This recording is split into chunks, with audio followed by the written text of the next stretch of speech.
আসসালামু আলাইকুম। আপনারা সবাই কেমন আছেন? আশা করি সবাই ভালো আছেন। কথায় আছে না, মায়ের থেকে মাসির দরদ বেশি। তো আমার হাজবেন্ডের আবার ভাগিনার উপর দরদ বেশি, বউয়ের থেকে আর কি। বউ যদি বলে যে কিছু রান্না করে খাওয়াতে, কখনোই খাওয়াবে না।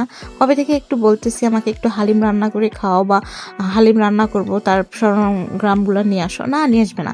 তো ভাগিনা বলছে, ভাগিনার কথাতে একদম মামা উঠে পড়ছে কাচ্চি বিরিয়ানির জন্য আর কি। মামার কাছে আবদার করছে কাচ্চি বিরিয়ানি খাবে। তো মামা এখন রেডি করতেছে।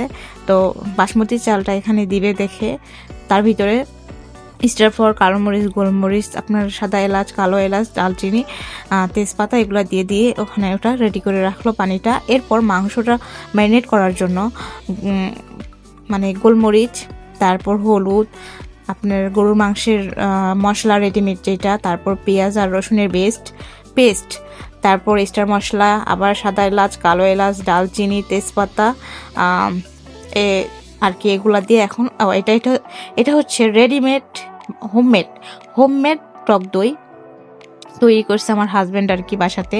তারপর অল্প একটু নুন দিয়ে দিল, তারপর ভেজে রাখা বেরেস্তাগুলা দিয়ে দিচ্ছে, দিয়ে এটা এখন ভালো করে চটকায় মেখে চেখে নিচ্ছে। তো এরপরে হালকা একটু চিনি দিলে স্বাদটা একটু অন্যরকম আসে। আর এটা হচ্ছে জায়ফলটা দিল মাংসটা তাড়াতাড়ি সিদ্ধর জন্য আর ঘ্রাণটা ভালো হওয়ার জন্য। তো যাই হোক, এরপর সে আলু দিল কয়েকটা, আলুগুলা মানে এখন এটা ভালো করে মেখে চেখে সে উঠাই দিবে রান্নার জন্য। আর এখানে এই চালটা সে ভিজাই রাখছিল লবণ দিয়ে, তারপর এটা দিয়ে 50% সিদ্ধ করে নেওয়ার পর মাংসটা কষায় নিছিল, নেওয়ার পর চালটার ভিতরে 50% যে চালটা সিদ্ধ করে রাখছে সেটার ভিতর দিয়ে এই যে এখন মানে একদম হয়ে গেছে, দেখে তো বুঝতেই পারতেছেন। আর এই যে নাড়াচাড়া করা হবে এখন। অনেক সুন্দর হয়েছে আসলে, মানে খেতে অনেক মজা হয়েছিল। আপনারা যদি চান এভাবে রান্না করতে পারেন, বা আপনাদের আইডিয়া অনুযায়ী আপনারা রান্না করতে পারেন। তো এই তো আপনার। আর এই যে আমাদের ভাগিনা সাহেব, তো ওনাকে খাওয়াচ্ছে। আমি তো ছিলাম না, মানে আমি একটু অসুস্থ ছিলাম। আপনারা হয়তো বলবেন যে আপু আপনি তাহলে কোথায় গেলেন? আমি ছিলাম না, এগুলা করছে আমি জানি না। তো যাই হোক, আমার অনেক মাথা ব্যথা ছিল, আমি বিছানা থেকে উঠতে পারিনি।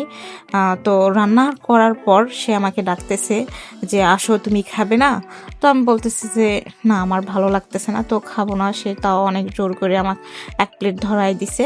তো যাই হোক, এরা এখানে খাচ্ছিল অনেক মজা করে, আর কালারটা অনেক সুন্দর আসছে, অনেক ভালো মানে মজাও হয়েছে, আর ঝরঝরাও হয়েছে। ফার্স্ট টাইম সে রান্না করছে, সেই হিসাবে অনেক মজা হয়েছে। এই ছিল আজকের ভিডিও। ভালো লাগলে অবশ্যই লাইক, কমেন্ট, শেয়ার করবেন। আর পুরো ভিডিওটা দেখার জন্য আপনাকে অনেক অনেক অনেক ধন্যবাদ।